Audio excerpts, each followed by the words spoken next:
تیری امت دا کوئی فرد مرے نہیں.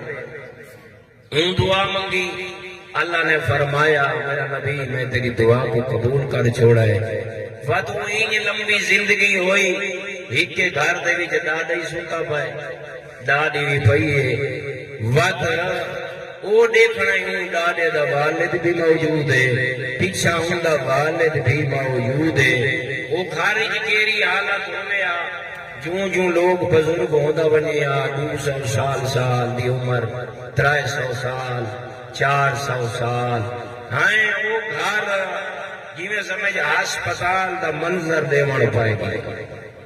دیکھے نا جتنیاں مستورات ہوئے نا، جتنے مرد ہوئے نا، روزانہ انہاں کو بچیاں دی بھی کرنی پائے بنے ہاں، اور انہاں بزرگاں دی بھی کرنی پائے بنے ہاں. بستر کو حال نین سنگ دے، اٹھی نین سنگ دے.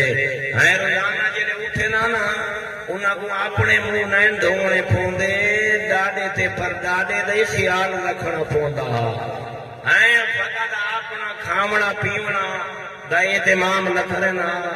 انہاں بزرگاں دے بستر دے نال ہائیں رن کے باویں نا چھوٹے چھوٹے لقمے تروڑ تروڑ کے کھواوے نا. ہر گھر ہسپتال دا منظر پیش کرنا پہ گیا. او امت اتنی تنگ ہوئی، بد اللہ دے نبی کل پہنچے. اللہ دا نبی سا کوئی علم نہیں، ساری سوچ ٹھیک نہیں، رحمان دی حکمت بڑی عظیم ہے. مالک کو آنگ جڑا تیرا اپنا نظام ہے نا، جڑا تائیں کائنات کو خلق کیتا ہے، جینے تے کو چنگا لگتا ہے تو وہ نظام چلا.